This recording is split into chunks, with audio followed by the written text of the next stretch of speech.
உலகமெல்லாம் அரசாலும் ஆதிமொழிக்கு அன்னையாய் திகழ்வது எம்மொழி செம்மொழி செந்தமிழ் மொழி. காற்றின் கீதத்தையும் கவிதையின் சொரூபத்தையும் தன்னகத்தே கொண்டு தரணியின் பெருமையை சொல்லும் ஒரு வீரமொழியாம் என் தாய்மொழி தமிழுக்கு எனது முதற்கண் வணக்கங்கள். காணும் இடமெல்லாம் பச்சை நிறம், இதை வர்ணிக்க தோன்றுதே என் நெஞ்சின் ஒரு புறம். பூக்களின் வண்ண நிறம் வண்ணத்து பூச்சியை கவர செய்ததே, இயற்கையின் அழகை ரசிக்க செய்ததே ஒரு வேதியியல். அதனாலே அதற்கு இவ்வுலகில் உள்ளது ஒரு தனி மதிப்பியல். என்னை இயற்கையின் மடியில் தவள செய்து இந்த அழகிய மரங்களை பற்றி பேச வாய்ப்பளித்த அண்ணன் செந்தமிழன் சீமான் அவர்களுக்கு எனது அன்பு கலர்ந்த வணக்கத்தையும் மற்றும் எனது தமிழ் உறவுகள் அனைவருக்கும் எனது மறு வணக்கத்தையும் தெரிவித்துக் கொள்கிறேன். மரம் இயற்கையின் வரம், மழையின் தாய், நிழல் தரும் தேவதை என்பது அழகிய பொன்மொழி.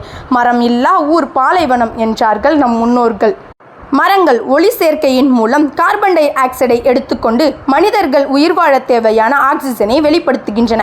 மேலும் பழங்கள், காய்கறிகள், மூலிகைகள் போன்ற உணவுப் பொருட்களை மரங்கள் வழங்குகின்றன. மனிதனுக்கு நிழல் தருவதில் இருந்து வீடுகள் கட்டவும் கருவிகள் செய்யவும் தேவையான மரப்பொருட்களை தருவது மரங்கள் தான். மரங்கள் மண்ணை உறுதிப்படுத்தி மண் அரிப்பை தடுத்து பல விலங்குகளுக்கு வாழ்விடமாக வழங்கி பல்லுயிர்களையும் பாதுகாக்கின்றன. மரங்கள் கார்பன் டை ஆக்சைடை உறிஞ்சி சேமிப்பதன் மூலம் புவி வெப்பமயமாதலை குறைக்க உதவுகிறது. மரம் வளர்ப்பது தான் இல்லையே அட மனிதா, இருக்கும் மரத்தையாவது பாதுகாப்பாயாக. மரத்தை வெட்டி விற்பவன் ஏசி அறையில் நிம்மதியாய் குளிர் காய்கின்றான். கூலிக்காக மரம் வெட்டியவன் குடிக்க நீரின்றியும் சுவாசிக்க நல்ல காற்றின்றியும் கரைகிறான். மரத்தை விட பணம் போதும் என்று நினைத்தவன் மழை இன்றி பயிருடன் தானும் மடிந்து விடுகிறான். மரத்தை வெட்டுகையில் எனக்கென்னவென்று நின்றவன் நிற்க நிழலின்றி கருகுகிறான். மரம் வெட்ட அனுமதி கொடுத்தவன் மனித உயிரை உறிஞ்சி மரக்கன்று நடுவது போல் படம் எடுக்கிறான். இப்படி நாடகமாக ஆடம்பர வாழ்க்கையை வாழும் மனிதா, ஒன்றை மட்டும் நினைவில் கொண்டு செயல்படு. வருங்கால உயிர்களை அழிக்கிறாய் என்று மருந்தாகி தப்பா மறந்தற்றால் செல்வம் பெருந்தகை யான் கண்படின். பெருந்தன்மை உடையவனிடம் செல்வம் உண்டாகுமானால் அது தன் எல்லா உறுப்புகளுக்கும் மருந்தாக பயன்படும் மரத்தை போன்றது என்று அன்றே வள்ளுவ பெருந்தகை அவர்கள் மரத்தின் பயன் பற்றி உரைத்துள்ளார். ஒவ்வொரு மரமும் சொல்கிறது, பச்சையாக இருந்தாலும் சரி பட்டையாக இருந்தாலும் சரி உங்களுக்கு உதவுவேன் என்று. மனிதா, மரத்தின் நன்மையையும் அதன் முக்கியத்துவத்தையும் சற்று சிந்தித்து பாருங்கள்.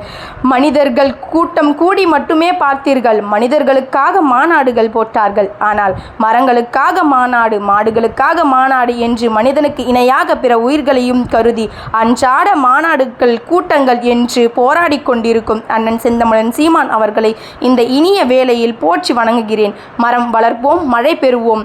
எங்கள் மொழி நல்ல மொழி, அன்னை சொல்லி தந்த மொழி, தாலாட்டில் கேட்ட மொழி, பாட்டி கதை சொன்ன மொழி, அகராதியில் இடம் பிடித்த மொழி, இனிமை கூட்டும் இன்ப மொழி. எனது தாய்மொழி தமிழுக்கு நன்றி கூறி மற்றும் அவையில் உள்ள அத்துணை நல் உள்ளங்களுக்கும் நன்றி பாராட்டி இடம் வருவது உங்களின் அன்பிற்கினிய தமிழ் தோழி, இளம் நாவலர், திருக்குறள் செல்வி, கலாம் உலக சாதனையாளர் டில்லிராணி. நன்றி, வணக்கம். நாம் தமிழர்.